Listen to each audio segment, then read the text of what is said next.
বয়স 9 মাস, ঠিক আছে। এমনি স্বাভাবিক, এরা কিছুদিন আগে জ্বর এসেছিল। পরবর্তীতে বাচ্চাটি আমার কাছে ট্রিটমেন্ট হয়, স্বাভাবিক আছে। ওকে যখন নিয়ে এসে কোনো অ্যাবনর্মালিটিস খুঁজে পায় না। দেখেন আমার ভুল কোথায়, আমি এটা বলছি যে একজন এত তীক্ষ্ণ দৃষ্টি সম্পন্ন হওয়া উচিত, তাহলে একজন রোগীর জীবন সংশয় হতে পারে। আমি ওর মানে এমনি জেনারেলি ওকে দেখি খেলাধুলো করে, স্বাভাবিক আছে, এমনি জ্বর আসে, ঠান্ডা লাগে, ওষুধ দিই, অনেক সময় ভাইটামিন ডি দিয়ে ভালো হয়ে যায়। কিন্তু ওর বাবাকে আমি মাঝে মাঝে একটু বকা দিই, আমার চাচা বলে ডাকি আমার বাবাকে, মেয়েটার বাবাকে, যে বাচ্চা তো সুস্থ আছে, আপনি এত পাগল হয়ে যান কেন, এত ওষুধের জন্য আপনি ডাক্তারের কাছে পাঠান। যাই হোক, একটা পর্যায়ে কিছুদিন পরে হঠাৎ করে চাচি মেয়েটাকে নিয়ে এসছে, মানে তার আগে চাচা আমাকে ফোন দিয়েছিল, মেয়েটার আমার একটু সমস্যা মনে হচ্ছে, তুমি তো দেখো। চাচি এসে বলছে, বাবা আমার মেয়ের হাত দেখো একটু ফ্যাকাশে ফ্যাকাশে লাগছে। আমি এই স্লাইডের পরে একটা স্লাইডে যাব, এই স্লাইডটা একটু খেয়াল করি। স্লাইড কি আপনারা দেখতে পাচ্ছেন? জি জি দেখতে পাচ্ছি। আচ্ছা, মানে চাচি এসে আমাকে যেটা বললো যে বাবা মেয়ের হাতটা দেখো ফ্যাকাশে লাগছে। আমি আসলেও নিজেও হাতটা ধরে দেখলাম যে আসলে তো ফ্যাকাশে। আমি জাস্ট ওকে ওকে ওর যে আমরা এই যে দেখেন উপরে কি লেখা আছে, physical examination to diagnosis anaemia, ঠিক আছে। এই এই স্লাইডটি একটু দেখেন যে এই যে চোখের লোয়ার কনজাংটিভা, একটাতে কি হচ্ছে নো প্যালোর, এটা অ্যানিমিয়া নেই, আর একটা হচ্ছে প্যালোরিন অ্যানিমিয়া। অ্যানিমিয়াতে আসলে সাদা দেখবে, এখানে জিহ্বাও আছে। ছোট বাচ্চা তো তার জিহ্বা বের করে দেখানোটা কঠিন, আমি একটু চোখটা টেনে দেখি, লোয়ার কনজাংটিভা সাদা, যথেষ্ট সাদা, ঠিক আছে। সাথে সাথে সিবিসিটা করানো হলো, বাচ্চার বয়স যদিও 9 বছর 9 মাস। সিবিসি করে আমরা ব্লাডের হিমোগ্লোবিন লেভেল পাচ্ছি 5 মিলিগ্রাম পার ডেসিলিটার। একটু সবাই খেয়াল করে যে আমার ভুলটা কোথায়, আমি কিন্তু বাচ্চাটাকে প্রায়ই দেখি, আমি খেয়াল করছি না, এটা তাহলে আমার কত বড় একটা মারাত্মক ভুল। ওর মা যখন আমাকে বা ওর বাবা যখন নোটিস করছে, আমি আসলে দেখছি যে সিভিয়ার অ্যানিমিয়াতে চলে গেছে। আমি ওর বাবাকে ডেকে বললাম, চাচা আপনি দ্রুত পরীক্ষাটা করান। যাই হোক, আসলে কিছু হোমিওপ্যাথি ডাক্তারদের অনেক কথাও মানে রোগীর আত্মীয় স্বজন বা রোগীরা মেনে নিতে চায় না, আমরা অ্যালোপ্যাথি ডাক্তারের শরণাপন্ন হন, সেটা ভিন্ন কথা। পরবর্তীতে যখন আমি সিবিসি করানোর পরে 5 পেলাম, আসলে যখন 5 পাওয়া যায় সেটা হচ্ছে সিভিয়ার অ্যানিমিয়া, ওর ইমিডিয়েট ব্লাড ট্রান্সফিউশন প্রয়োজন। যদিও এটি নিয়ে অনেকেই একটু মতভেদমূলক কথা বলেন, আমি তাদের কাছে করজোরে ক্ষমা চাচ্ছি।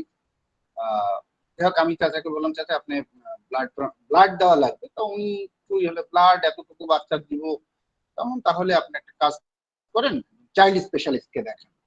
এবং ওর আরো দুটো টেস্ট প্রয়োজন, কারণ এটি ইন্ডিকেশন অফ লিউকেমিয়া,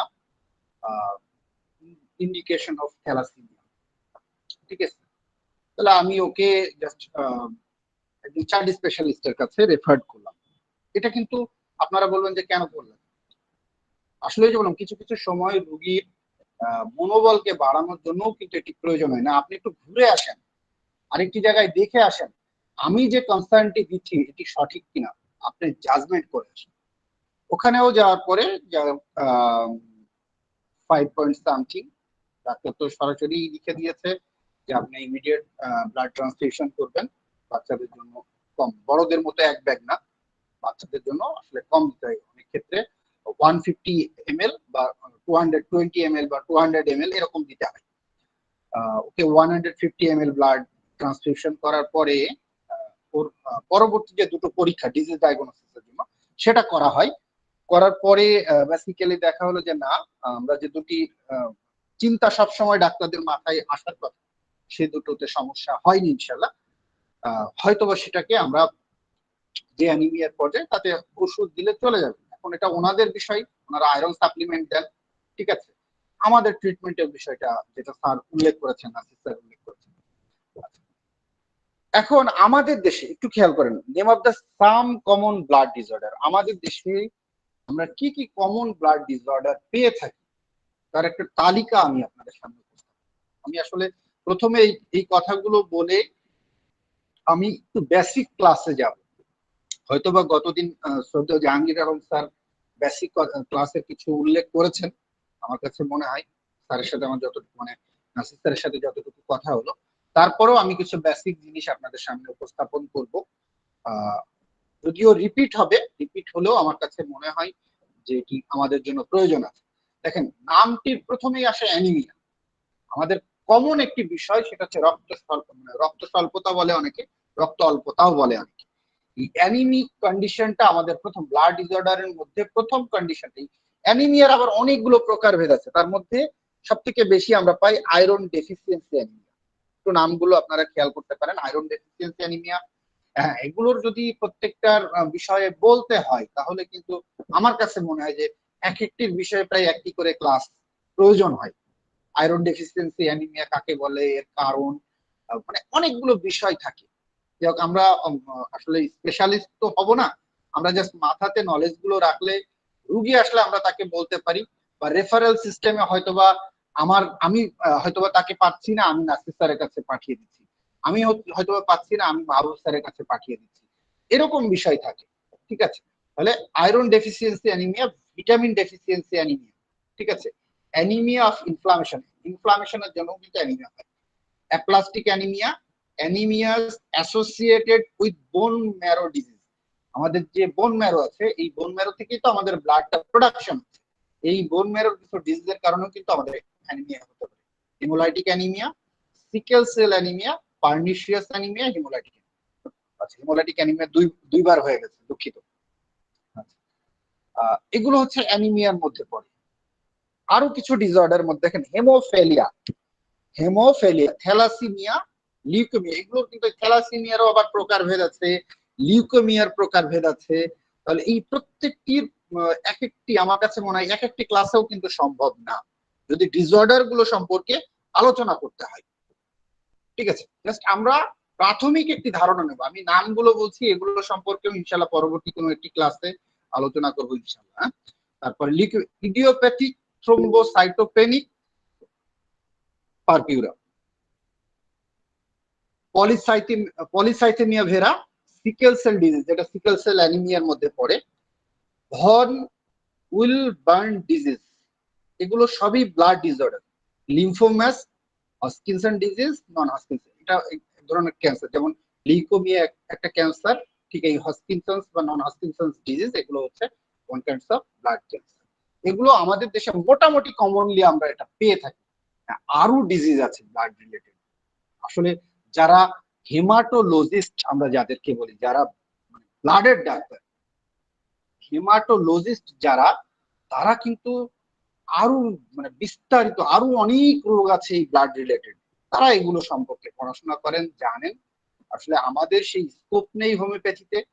স্কোপ নেই এই অর্থেই বলবো, দেখেন যে আমাদের দেশে মানে ডিপ্লোমা করার পরে সেখানেই স্টপ হয়ে যেতে হয়। হয়তোবা ডিপ্লোমা করার পরে বিএইচএমএস করতে পারে ফার্স্ট ইয়ারে ভর্তি হয়ে। যদিও ডিপ্লোমার আসলে আপগ্রেডেশন কোর্স মেডিকেলে অ্যালোপ্যাথিতে নেই। অ্যালোপ্যাথিতে যারা ডিএমএফ করে তাদের ডিএমএফই, যারা এমবিবিএস করে তারা এমবিবিএস। যদিও আমাদের এখানে সুযোগ আছে একটা আপগ্রেডেশন কোর্স করার। বিএইচএমএস করার পরে কিন্তু পোস্ট গ্রাজুয়েশন হোমিওপ্যাথিতে বাংলাদেশে আর কোন কোর্স নেই। ইন্ডিয়াতে এমডি আছে, সেটিও বাংলাদেশিদের জন্য খুব কঠিন। তাহলে এই যে ডিজিজ ওয়াইজ জানা, দেখেন এই কথাগুলো কেন বলছি, কেন প্রয়োজন। আমি আপনারা যদি মার্ফির রেপার্টরি দেখেন, মার্ফির রেপার্টরিতে কিন্তু ব্লাড নামের একটি চ্যাপ্টারই আছে। সেখানে ব্লাড ডিসঅর্ডার গুলো, ব্লাডের কন্ডিশন গুলো সম্পর্কে কি কি হোমিওপ্যাথিক মেডিসিন আসতে পারে সেগুলো কিন্তু সেখানে উল্লেখ আছে।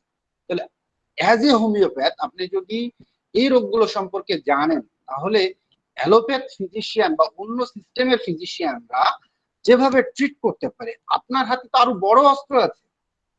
ওনারা তো অন্ধকারে খুঁজে বেড়ায়,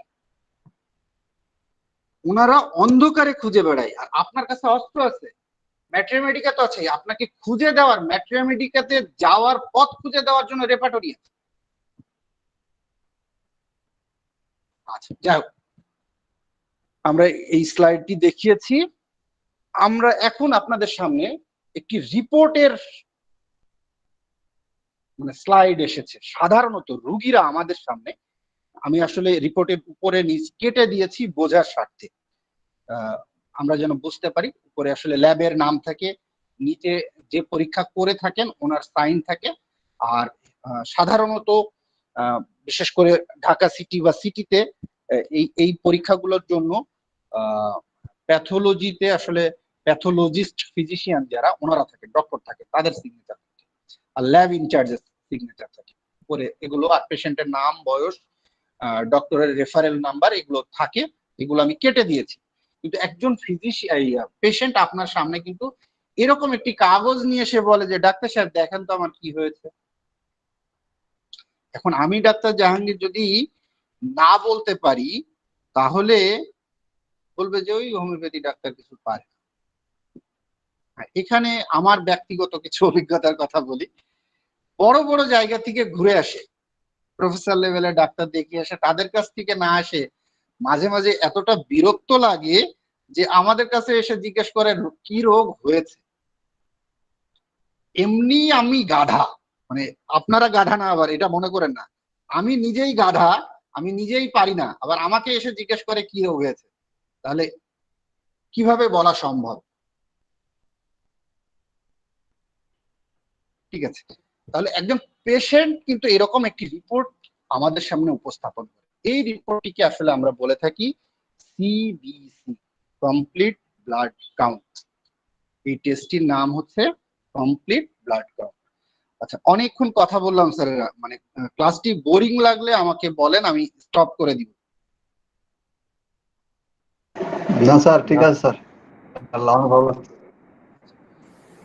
আমি চালিয়ে যান।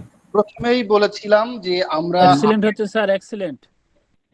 আগের যে স্লাইড গুলো দেখিয়েছি সেগুলো হচ্ছে আমাদের যে আজকের topic, that means blood disorders and homoeopathic treatment. এটির যে ব্লাড ডিসঅর্ডার কি কি ব্লাড ডিসঅর্ডার থাকতে পারে এবং এই কন্ডিশন গুলোর নাম আমরা একটু উল্লেখ করেছি।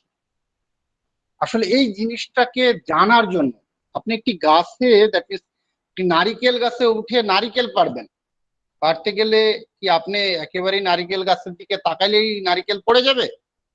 কখনোই সম্ভব না। আপনাকে নারিকেল গাছের গোড়াতে যেতে হবে, এরপরে ধীরে ধীরে ওটিকে ধরে উপরে উঠতে হবে।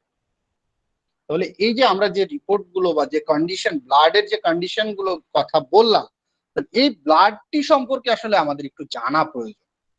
যে ব্লাড কি, এটা কি খায়, না মাথায় দেয়, না গায়ে মাখে, না ফেসিয়াল করে, যেমন মেয়েরা ফেসিয়াল করে, পুরুষরাও ফেসিয়াল করে এরকম মুখে মাখে। এখানে অনেকেই স্টুডেন্ট আছেন, ঠিক আছে, হয়তোবা থাকবেন, যারা বিজ্ঞ চিকিৎসক তারা তো ভিন্ন কথা, তারা সকলেই জানেন। স্টুডেন্টদের ক্ষেত্রে আমার মানে একান্ত অনুরোধ, আপনারা অবশ্যই এগুলো সম্পর্কে একটু পড়াশোনা করেন, একটু জানেন, বুঝেন, তাহলে আপনাদের পরীক্ষাতে যতটুকু না কাজে লাগবে। বড় পরীক্ষা যখন রোগী আপনাদের সামনে আসবে, এটি হচ্ছে একজন হোমিওপ্যাথি ডাক্তার বা একজন ডাক্তারের বড় পরীক্ষা, সেই পরীক্ষায় আপনারা পাশ করতে পারবেন। বাংলাদেশের ডিপ্লোমা পাশ করা খুব সোজা, ঠিক আছে, খুবই সোজা। মানে আমার কাছে মনে হয় বাংলাদেশে এখন যে পরীক্ষার সিস্টেম, তাতে আমাদের ডিএইচএমএস পাশ করা সোজা, এর থেকে সোজা কিছু নেই, ঠিক আছে। তো যাই হোক, আমরা এই যে ব্লাড কি, আমরা পাশে একটি ছবি দেখছেন, এর সাথে ব্লাডের একটা ডেফিনেশন দেওয়া আছে। এই ডেফিনেশনটা বই থাকে, সাধারণত বইয়ের ভাষা। আমি তো আসলে নিজে কোনো ভাষা তৈরি করি নাই, এগুলো বই থেকেই নেওয়া, বইই আছে। জাস্ট আপনাদের সামনে উপস্থাপন করছি আমার নিজস্ব কিছু ভাষা। তাহলে ব্লাড কি? Specialised fluid connective tissue. Blood is specialised fluid connective tissue in which there is liquid intercellular substance. এটা কানেকটিভ টিস্যু। এখন এই কানেকটিভ টিস্যু আবার সেই অ্যানাটমির পড়া পড়তে হবে, যেটা আমাদের অনেক বিভিন্ন গ্রুপে শ্রদ্ধেয় অজয় দাস স্যার পড়াচ্ছেন বা পড়ান। হ্যাঁ, যদি আপনাদের সম্ভব হয়, অথবা স্যার এই গ্রুপেও ক্লাস নিয়েছেন আমি জানি না, অনেক গ্রুপেই অজয় দাস স্যার এই বেসিক ক্লাসগুলো নিয়ে থাকেন। এটা হচ্ছে কানেকটিভ টিস্যু, আসলে নাম দিয়ে আপনারা বলছেন কানেক্ট করে, সংযুক্ত করে। এটি কি হচ্ছে? In which there is liquid intercellular substance. এর মধ্যে কি হচ্ছে? তরল একটা ইন্টারসেলুলার সাবস্টেন্স আছে, সেটার নাম কি? প্লাজমা। এবং আর কি থাকে, অ্যান্ড ফর্মড এলিমেন্টস। এই ফর্মড এলিমেন্টস গুলো কি কি? দ্যাট মিন্স ব্লাডের সেল যেটাকে বলা হয়, কোষ, রক্তের কোষ বলা হচ্ছে আরবিসি, ডব্লিউবিসি, প্লাটিলেট, এই তিনটা। তাহলে ব্লাডের দুটো অংশ পেয়ে যাচ্ছে, একটা হচ্ছে ইন্টারসেলুলার সাবস্টেন্স যেটাকে প্লাজমা বলা হচ্ছে, আরেকটি পাচ্ছি ফর্মড এলিমেন্ট যেটাকে আরবিসি, ডব্লিউবিসি, প্লাটিলেট বলা হচ্ছে। এগুলো কি থাকে? সাসপেন্ডেড, দ্যাট মিন্স ভাসমান অবস্থায় থাকে ইন দ্য প্লাজমা। এই আরবিসি, ডব্লিউবিসি, প্লাটিলেট এটা ওই ইন্টারসেলুলার সাবস্টেন্স, দ্যাট মিন্স প্লাজমার মধ্যে ভাসমান অবস্থায় থাকে। ভাসমান অবস্থায় থেকে কি ওইভাবেই থাকে? না, which circulates in closed system of blood vessel। এটি কি করে? আমাদের শরীরের মধ্যে যে ব্লাড, ওই যে বললাম কার্ডিওভাস্কুলার সিস্টেমের কথা বলেছিলাম প্রথম দিকে, ঠিক আছে, এ সার্কুলেট করে, ঘুরে বেড়ায় কি close system of blood vessel. দেখেন এখানে একটি কথা বলা আছে, ক্লোজ সিস্টেম। যদি ক্লোজ সিস্টেম না হতো, ওপেন সিস্টেম হতো, তাহলে কি আমাদের ব্লাড থাকতো? ব্লাডটা শরীরের একদিক থেকে বের হয়ে যেত, আমরা মারা যেতাম। এই জন্যই close system of blood vessel বলা হচ্ছে। তাহলে পাশের ছবিটি আপনারা দেখছেন, এই ছবিটিকেই আমি একটু বড় করে দেখাচ্ছি। দেখেন এটা এই যে আমার যদি কার্সারটি খেয়াল করেন, এটা হচ্ছে ব্লাড ভেসেল, মানে দেখেন এটা আর্টারি বলা হয়, এই আর্টারির মধ্যে দিয়ে ব্লাড আছে।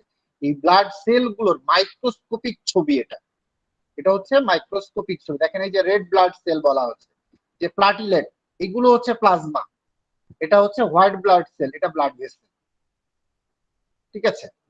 এই যে এগুলো হচ্ছে হোয়াইট ব্লাড সেল, এটা রেড ব্লাড সেল, আর এই যে এগুলোকে বলা হচ্ছে প্লাটিলেট। এখন যদিও আমার কাছে মনে হয় যে শ্রদ্ধেয় জাহাঙ্গীর স্যার মনে হয় এগুলো বলেছেন, তারপরেও আমরা রিপিট করি আমাদের মনে থাকার জন্য। এই যে ব্লাড, এই ব্লাডটা একটা লিকুইড সাবস্টেন্স বলেছি, এটির সাথে আমাদের এই যে কার্ডিওভাস্কুলার সিস্টেমের একটি খুব খুব খুব সম্পর্ক আছে। কেন সম্পর্ক আছে একটু খেয়াল করেন। পাশের ছবিটি একটু যদি আমরা দেখি, এই যে এই আমার কার্সারটি যদি একটু খেয়াল করতে পারেন, এটা হার্ট। এই হার্ট দিয়ে দেখেন এই যে সারা শরীরে একেবারেই জালের মতো কিছুটা, বা পাইপ লাইনের মতো, জাল বলাটা ভুল হবে, পাইপ লাইনের মতো দেখেন একটা লাল এবং নীল দুটো পাইপ লাইন বিভিন্ন দিকে চলে গেছে, ঠিক আছে। এটা একটা নেটওয়ার্ক। তাহলে এই কার্ডিওভাস্কুলার সিস্টেম কি? Cardiovascular system is the system responsible for delivering blood to different parts of the body. মানে এই সিস্টেমটা কি করে? আমাদের এই ব্লাডকে আমাদের শরীরের বিভিন্ন জায়গায় নিয়ে যায়। কেন নিয়ে যায়? কি প্রয়োজন নিয়ে যাওয়ার? হার্টের কি খায় দায় কাজ আছে বলেন? আমি কিছু আঞ্চলিক কথা হয়তোবা বলছি, কিছু মনে করেন না। আমি আসলে ওইভাবে শুদ্ধ ভাষায় কথা বলি না, কিছুটা আঞ্চলিক ভাষা মাঝে মাঝে নিয়ে আসি, ক্ষমা প্রার্থী। আচ্ছা, কেন কি কাজ? আপনার বা আমার শরীরের যে নিউট্রিশন প্রয়োজন, সেই নিউট্রিশনের জন্যই ব্লাডটি যায়। একটু মনে করেন, আপনি ভাত খাচ্ছেন কিসের জন্য? বেঁচে থাকার জন্য। আপনি মাংস খাচ্ছেন, মাছ খাচ্ছেন, কিসের জন্য? আপনিও একটা জীব। আপনার বডিতে, আপনার বডিটা তৈরি হয়েছে একটা সেল দিয়ে, সেল দিয়ে আপনার বডি তৈরি, কোষ দিয়ে বডি তৈরি হয়েছে, ওই কোষও একটা জীব। আপনার যদি খেতে ইচ্ছা করে, কোষের খেতে ইচ্ছা করে না? আপনি যখন বেঁচে থাকার জন্য খান, ওই কোষেরও খাওয়া প্রয়োজন। ওই কোষ খায় কিভাবে? ওই কোষ খায় আমাদের এই রক্তের মাধ্যমে। ওর কাছে নিউট্রিয়েন্টস পৌঁছায় আমাদের এই রক্ত দিয়ে। এই রক্ত পৌঁছায় দিচ্ছে কে? এই কার্ডিওভাস্কুলার সিস্টেমের হার্ট বলেন বা ভেসেল বলেন। এই জন্য delivering blood to different parts of the body, বিভিন্ন জায়গায় যাচ্ছে। আচ্ছা, এই কার্ডিওভাস্কুলার সিস্টেমে কি কি অবস্থান করে দেখেন। Cardiovascular system consist of a network of vessels, যেটা আমি বললাম যে এটা একটা নেটওয়ার্ক। আচ্ছা, সার্কুলেটস ব্লাড, এটা ব্লাড কে সার্কুলেট করে থ্রু আউট দ্য বডি। আচ্ছা, motored by action of the heart. Motor, ওই যে আমরা দেখেন আমাদের যে পানির পাম্প বা মোটর বলি, ঠিক আছে, এই সেই মোটর অ্যাকশন কি করে? By the heart. Heart pump করলে আমাদের সমস্ত শরীরে রক্তটি ছড়ায়। এটি হচ্ছে আসলে কার্ডিওভাস্কুলার সিস্টেমের কি বা এর কাজের যে বিষয়টি সেটি বললাম। এখন এখানে একটি চিত্র আছে, আপনারা হয়তো বা প্রশ্ন আসতে পারে যে হার্ট কিভাবে রক্তটা ছড়ায়। চিত্র যদিও আসলে ক্লিয়ার না, আপনারা একটু খেয়াল করে দেখবেন যে হার্টের আসলে পার্টস গুলো সম্পর্কে সকলেরই জানা। হার্টের 4টা চেম্বার থাকে, ঠিক আছে, right atrium, right ventricle, left atrium, left ventricle, ঠিক আছে। এগুলো নিয়ে আমি কথা এখন বলবো না, বলা উচিত হবে না। আসলে ব্লাডটা কিভাবে, আমরা দুটো জিনিস একটু খেয়াল করি। আগের চিত্রটাতে দুটো এখানে পাইপ লাইন আছে, একটা লাল একটা নীল। লাল দিয়ে হচ্ছে অক্সিজেনেটেড ব্লাড যায়, আর নীল দিয়ে হচ্ছে কার্বন ডাই অক্সাইড যুক্ত বা ডি অক্সিজেনেটেড ব্লাড যায়, যেটাকে অনেকে বাংলাতে হয়তো দূষিত রক্ত বলে, আর একটাকে বিশুদ্ধ রক্ত বলে। আমরা সেটি না বলে অক্সিজেনেটেড ব্লাড আর ডি অক্সিজেনেটেড ব্লাড এটিকে বলার চেষ্টা করি।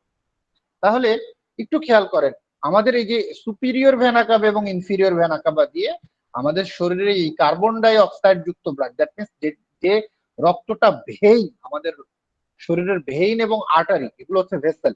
এই ভেইন আমাদের সমস্ত শরীর থেকে কার্বন ডাই অক্সাইড যুক্ত রক্ত আমাদের এই রাইট অ্যাট্রিয়ামে নিয়ে আসে। একটু অ্যারো গুলো দেখেন, রাইট অ্যাট্রিয়াম থেকে রাইট ভেন্ট্রিকলে যায়।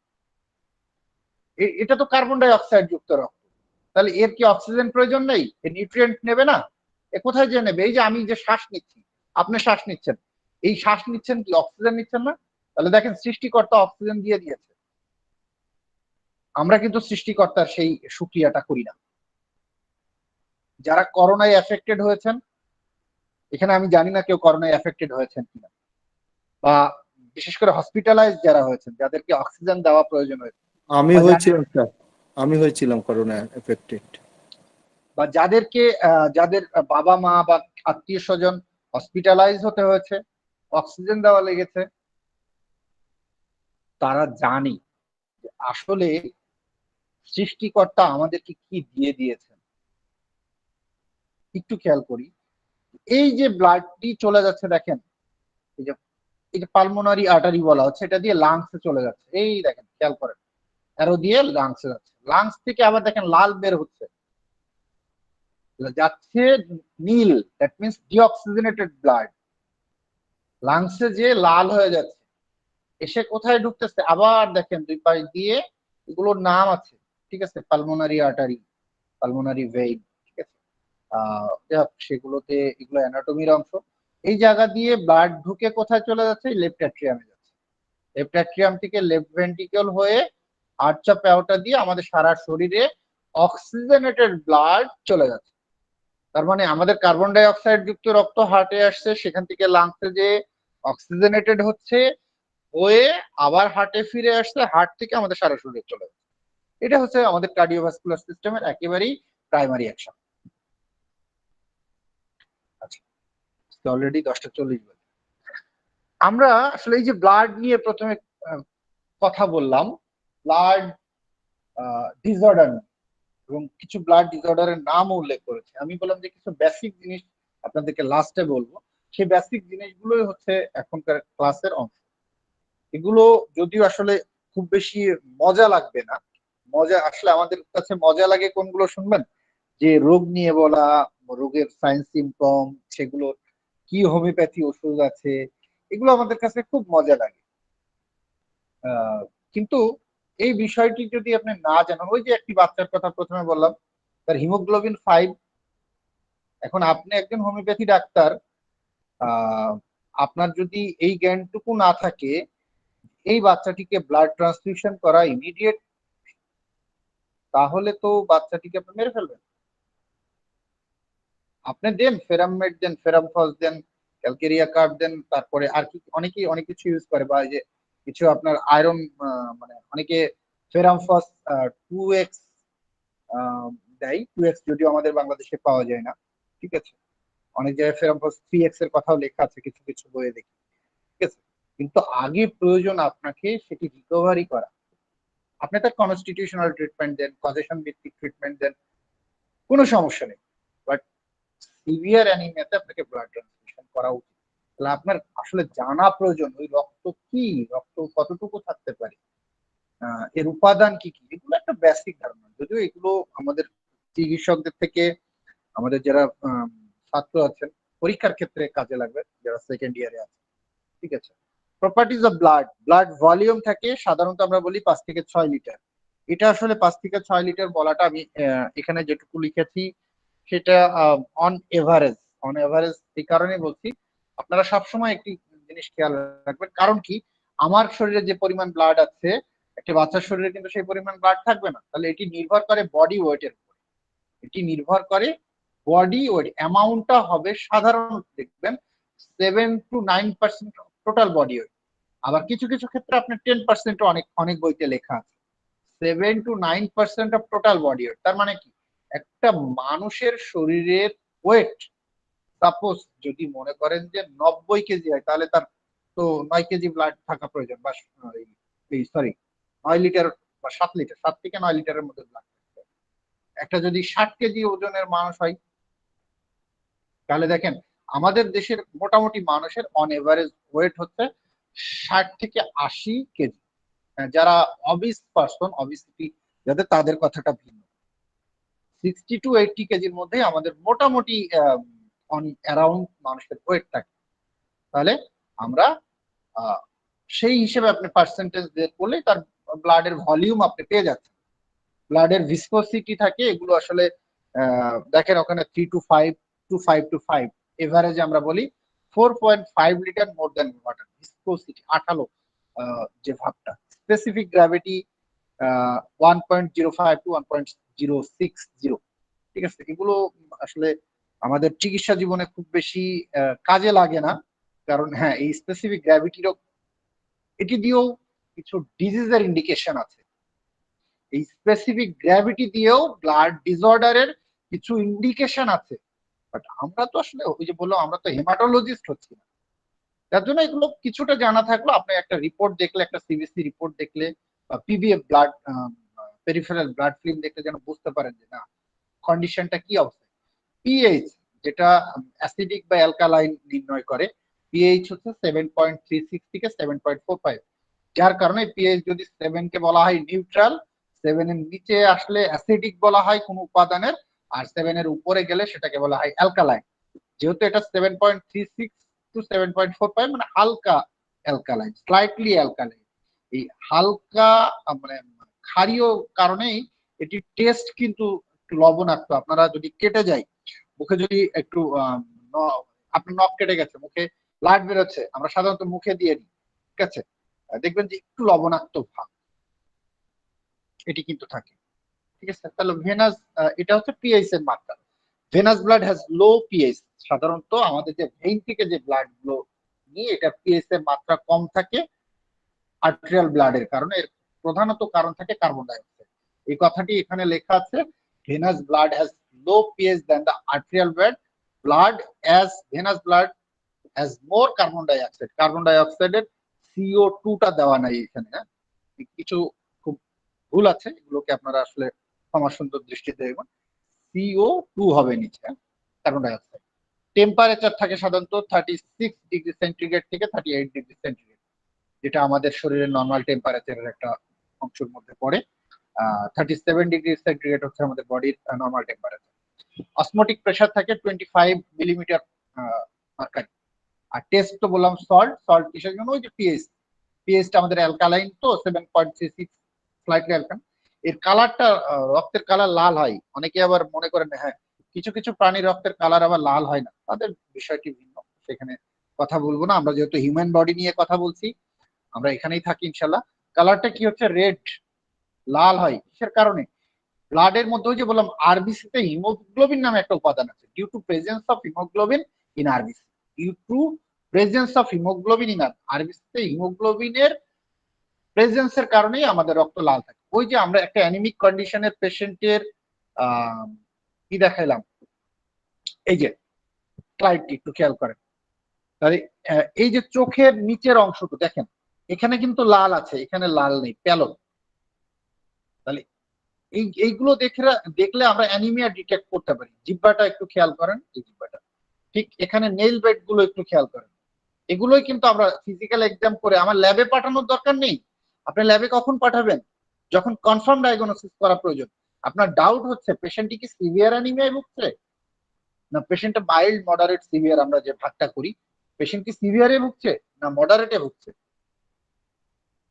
একটু খেয়াল করেন। এখানে হাতের রং আর এই হাতের রং, ঠিক আছে, পালমার, এগুলো দেখলেই কিন্তু আমরা বুঝতে পারি।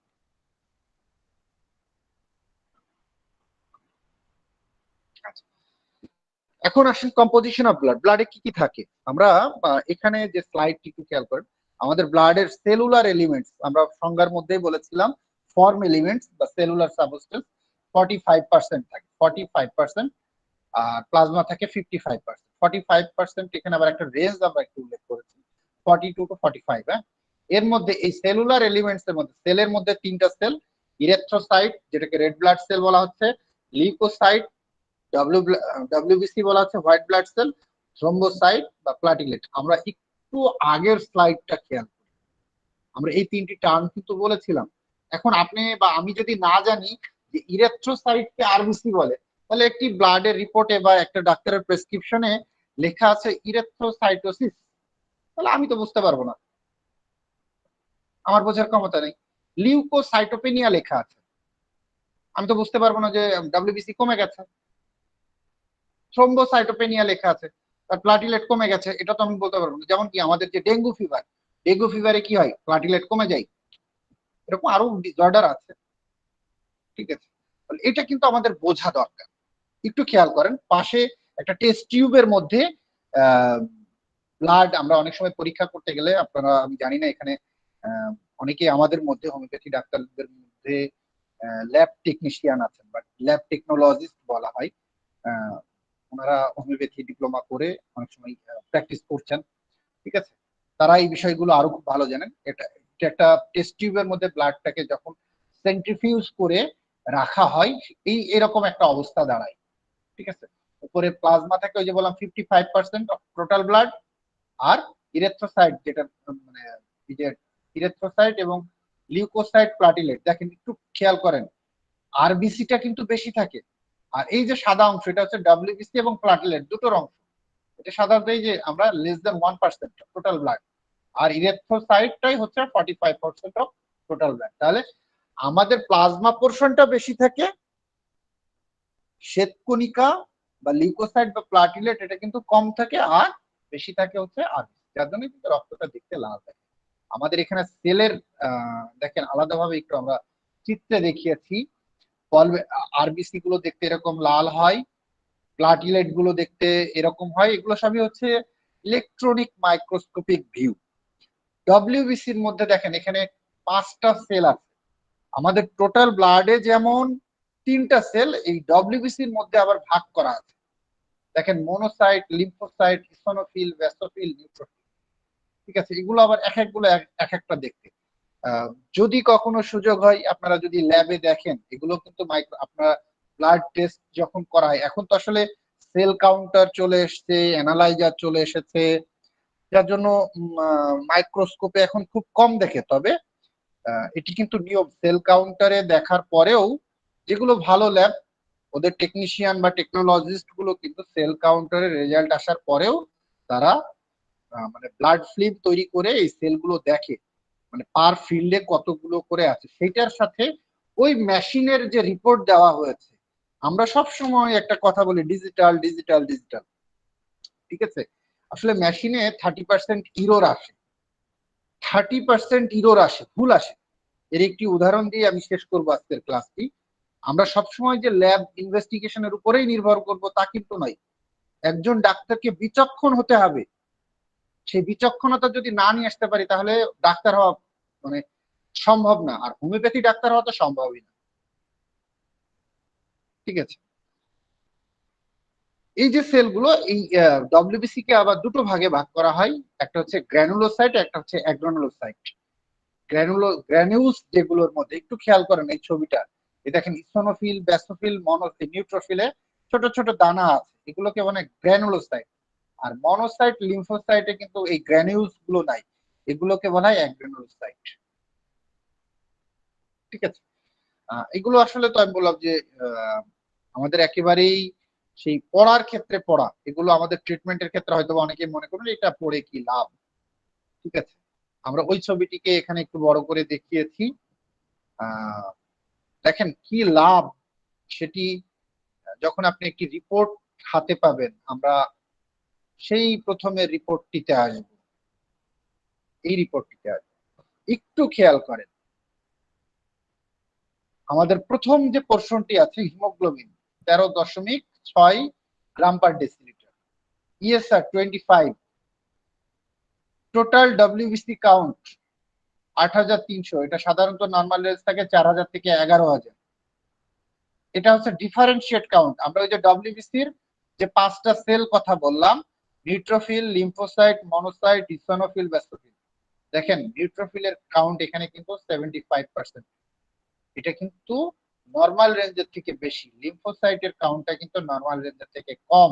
তাহলে এই জিনিসগুলো, এই যে নিউট্রোফিল আপনার বেশি হচ্ছে, লিম্ফোসাইট কম হচ্ছে, এইগুলো কিন্তু সেই টার্মে চলে আসে। মনোসাইট, আমরা সকলে একটা বিষয় জানি, ইসোনোফিল, এটি আমাদের যে অ্যালার্জিক কন্ডিশনকে রিপ্রেজেন্ট করে। এই দেখেন total circulatory eosinophil 249 per cubic millimetre, এটা 400 পর্যন্ত নর্মাল থাকে। এটা প্লাটিলেট কাউন্ট মানে আছে 1,63,000, সাধারণত 1.5 লক্ষ থেকে 4.5 লক্ষ পর্যন্ত নর্মাল প্লাটিলেট কাউন্টের এটা প্যানেল আছে। আরবিসি আছে 4.63 থেকে, এটা হচ্ছে আরবিসি প্যানেল। এই প্রত্যেকটা জায়গা থেকেই কিন্তু আমরা আমাদের এই যে ব্লাড ডিসঅর্ডার গুলোর নাম বলেছিলাম, সেগুলো কিন্তু বের হয়ে আসে। এখন আমি এইটুকুই বুঝি না, ওইটা কিভাবে বুঝবো স্যার? আমি তো বুঝি না যে আরবিসি কম থাকলে কি হয়, বেশি থাকলে কি হয়। এই এমসি বা এমসিএইচ বা এমসিএইচ এগুলো বেশি কমে কি হতে পারে? বা এই টিসিইসি আমি সংক্ষেপে বলি, টোটাল সার্কুলেটরি ইসোনোফিল কাউন্ট, এটা যদি বেশি থাকে তাহলে আমার পেশেন্টের কি কন্ডিশন ডেভেলপ করতে পারে? বা এই নিউট্রোফিল যদি বেশি থাকে তাহলে আমার কি হতে পারে? এই ইএসআর যদি বেশি থাকে তাহলে আমার পেশেন্টের কন্ডিশন কি হতে পারে? এটা যদি আমি না বুঝি, তাহলে পেশেন্টকে শুধু সাইন সিমটম নিয়ে ট্রিটমেন্ট করবেন, এটা কিন্তু খুব কঠিন। কারণ কি বললাম, একটি পেশেন্ট, আমি বললাম যে লাস্টে আমি একটা ল্যাবরেটরি ইনভেস্টিগেশনের ভুল যে হয়েছে, সেই ভুলের জায়গা থেকে বলবো। প্রথমে বলেছি ল্যাব ইনভেস্টিগেশনে ওই যে মেশিন দিয়ে ট্রিটমেন্ট মানে করছেন, সেখানে 30% ইরর আসতে পারে। এটিও একজন ফিজিশিয়ান হিসেবে আপনাকে খেয়াল রাখা উচিত।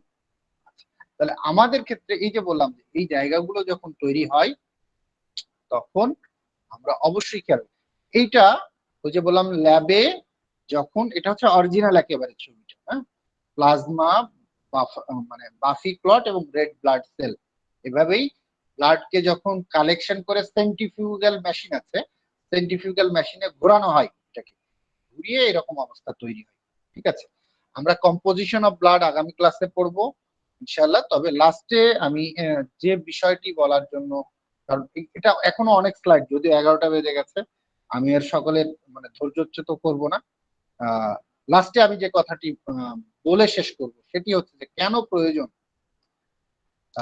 সেই প্রয়োজনীয়তার দিক থেকেই যে কথাটি আসবে সেটি হচ্ছে, কিছুদিন আগে এই মেয়েটি আমার কাছে ট্রিটমেন্ট হচ্ছে বেশ কিছুদিন, আল্লাহর রহমতে সে মা হতে চলেছে। একদিন আগে বিকেলে ওনার হাজবেন্ড আমার কাছে নিয়ে, ওনার হাজবেন্ড একজন আর্মি পার্সন, নিয়ে আসলেন। নিয়ে আসার পরে আমি ওনাকে এমনি জেনারেলি যে প্রেগনেন্ট মানে অ্যান্টিনেটাল চেক আপ যেটাকে বলাই, সেটুকু করে আমার কাছে বেটার মনে হয়েছে। স্বাভাবিক, ঠিক আছে, আপনি ওকে, সমস্যা নেই, স্বাভাবিক চলে। আচ্ছা, পরবর্তী দিন আসলে কি হয়েছে যে ওনার হাজবেন্ড কি মনে হচ্ছে, ওকে হিমোগ্লোবিন টেস্টটা করিয়েছে। হিমোগ্লোবিন টেস্ট করে সামহাও একটি ল্যাবে হিমোগ্লোবিন টেস্ট করে হিমোগ্লোবিন পাচ্ছে ওই মেয়ের 6 গ্রাম পার ডেসিলিটার। রিপোর্টটি যখন 11টা 11:30টার দিকে আমার কাছে নিয়ে আসলো, আমার মাথায় হাত। আমি চিন্তা করলাম যে এত কম, তার মধ্যে সে প্রেগনেন্ট, একে তো ব্লাড ট্রান্সফিউশন করাটাও রিস্ক, কারণ ব্লাড দিলে অনেক সময় অ্যালার্জিক রিয়াকশন হয়। মানে আমি, আমার সত্য কথা, আমি নিজেই খুব টেনশনে পড়ে গিয়েছিলাম যে ওনাকে কি ব্লাড দেওয়ার জন্য অ্যাডভাইস করব না কি করব। ফিক্স, হঠাৎ করে আমার মনে হলো যে ভাই একটা কাজ করেন, আপনি সেম টেস্টটি আরেকটি ল্যাবে করেন। কারণ আমি আমার চোখকে অবিশ্বাস করতে পারছি না। আমার চোখ বলছে তার হিমোগ্লোবিন 6 হতে পারে না, কারণ আমি তার আগের দিন বিকেলে তাকে প্যালপেট করছে, আই আমি দেখেছি, চোখ দেখেছি, লোয়ার কনজাংটিভা দেখেছি, সেখানে 6 হওয়ার মতো কোনো লক্ষণ নেই। পরবর্তীতে যেটা হলো, যাক উনি বিকেলে আবার আরেক জায়গায় টেস্ট করলেন, টেস্ট করে আসলো 10.6। একটু খেয়াল করেন, খুব সামান্য একটি ভুলের কারণে ডিসিশন উল্টাপাল্টা হয়ে যায়। ওষুধ তো আমাদের উল্টাপাল্টা হয়ই হোমিওপ্যাথিতে, কিন্তু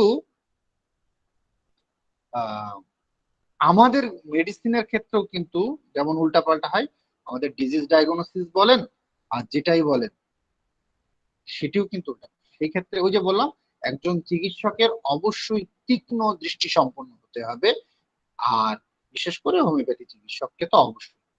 ধন্যবাদ সকলকেই আজকের ক্লাসে আমার মতো একজন অধমের বিপক বাঁকা নিশানার জন্য। আর যেটা টপিক, এই টপিকটি আসলে একদিনে শেষ হওয়ার নয়।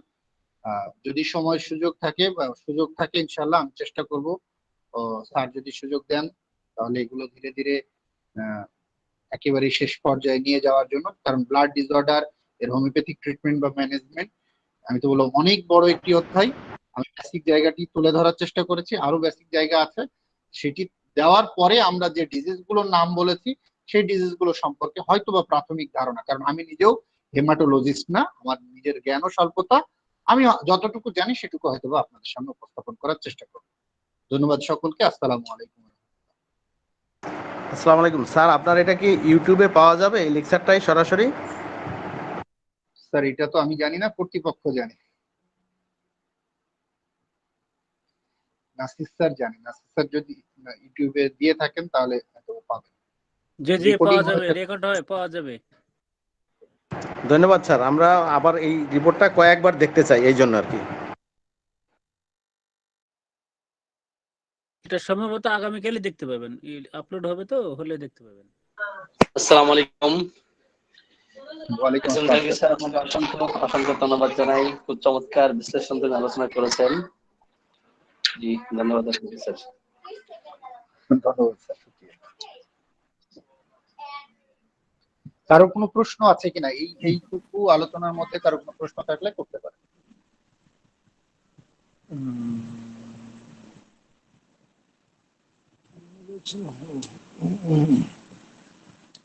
স্যার ব্লাডের 4টে গ্রুপ না, না 2টো গ্রুপ? গ্রুপ? হ্যাঁ, মানে এই যে ওই আরবিসি আর হোয়াইট আরবিসি, ডাব্লিউবিসি আর আর কি আছে, আর দুটো ব্লাড আছে। তিনটা হচ্ছে হ্যাঁ, সেল, ব্লাড সেল, গ্রুপ না স্যার। ব্লাড ও গ্রুপ, ব্লাড। ব্লাড সেল বলছি। আচ্ছা, ব্লাডের ব্লাড। পোর্শন হচ্ছে দুটো, একটা হচ্ছে প্লাজমা পোর্শন আর একটা হ্যাঁ, হচ্ছে সেলুলার পোর্শন। প্লাজমা পোর্শন হচ্ছে 55%, সেলুলার আচ্ছা, পোর্শন হচ্ছে 45%। আচ্ছা, 45% এর মধ্যে সেল হচ্ছে তিনটা, একটা হচ্ছে হ্যাঁ, আরবিসি বা রেড ব্লাড সেল, ডব্লিউবিসি বা হোয়াইট ব্লাড সেল, একটা হচ্ছে প্লাটিলেট। এই তিনটা। Platelet, yes platelet. ডব্লিউবিসি এর মধ্যে আবার 5টা থাকে, ঠিক আছে? আচ্ছা, হ্যাঁ, এটা হচ্ছে আলাদা। ঠিক আছে, থ্যাংক ইউ। ওয়েলকাম।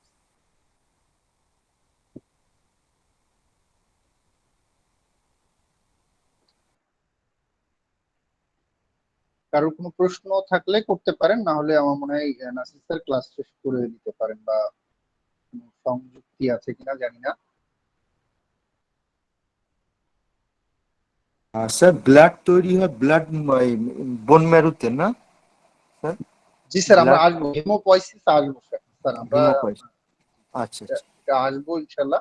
মানে বিষয়টা আচ্ছা। হচ্ছে, যদিও টপিকটি দেওয়া হয়েছে, মানে blood hmm, disorder and homoeopathic treatment, আচ্ছা। আসলে ব্লাডটি সম্পর্কে না জেনে ওই ডিসঅর্ডার গুলো যদি আমরা নাম বলতে থাকি তাহলে একটু সমস্যা হবে আমার কাছে মনে হয়। যদি আমি ইয়েস। বেসিকলি শুরু করেছি, আগে ডিসঅর্ডার গুলো নাম, আমি যতটুকু জানি যে আমাদের এর আগে, যেহেতু এটা পার্ট 2 কথা বলেছে, এর আগে শ্রদ্ধেয় ডাক্তার জাহাঙ্গীর আলম স্যার, আমার নামেরই নাম, আমার এস এম জাহাঙ্গীর, জাহাঙ্গীর আলম, ওই স্যার আপনাদেরকে এই গ্রুপেই পড়িয়েছেন। হ্যাঁ, উনি পড়িয়েছেন। কিন্তু আসলে আমি তো জানতাম না উনি এটা পড়াবেন, তাহলে হয়তো আমি ডিসঅর্ডার গুলো শুরু করতাম। আমি জাস্ট ডিসঅর্ডার গুলো নাম দিয়ে আগে এই ইন্ট্রোডাক্টরি দুটো ক্লাস করানোর চিন্তা ছিল, এরপরে ওইগুলো সম্পর্কে, ডিজিজ গুলো সম্পর্কে উল্লেখ করা এবং তার হোমিওপ্যাথি ম্যানেজমেন্টের ক্ষেত্রে কি কি করা যায় হয়তো আমাদের নাসির স্যার করবেন, কারণ হোমিওপ্যাথি এই বিষয়গুলো কম্পারেটিভ স্টাডি গুলো নাসির স্যার অনেক ভালো জানেন। এই সাথে যতটুকু আমি জানি এখানে শাহনাজ স্যার আছেন, আরো অনেক স্যারই আছেন, ওনারা খুব ভালো আলোচনা করেন এই বিষয়গুলো। তো সেটা ওনারা উল্লেখ করবেন। আমি হয়তোবা জাস্ট বেসিক জিনিসগুলো তুলে ধরার চেষ্টা করবো আপনাদের সামনে। আলোচনা হয়েছে, গুরুত্বপূর্ণ আলোচনা। এটা ইয়াং জেনারেশন উঠে আসার, তাদের আগামী প্রজন্মতে তৈরি হওয়ার জায়গা একটা পাকাপোক্তভাবে।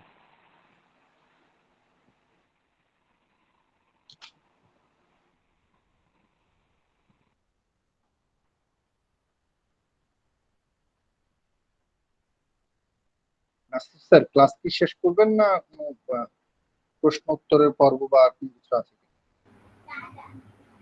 স্যার ক্লাস শেষ করে দেন স্যার, এখন তো ক্লাস শেষ হয়ে গেছে, আমরা বন্ধ করে দিই। জি জি, থ্যাংক ইউ স্যার। জি হ্যাঁ স্যার, জি স্যার। তাহলে আমি বের হয়ে গেলাম। জি স্যার, ওকে, ধন্যবাদ। Okay, good night, good night sir, good ধন্যবাদ। নাইট, সি ইউ জি, অ্যাগেন, পড়াশোনা করেছেন, ধন্যবাদ জানাই। Good night.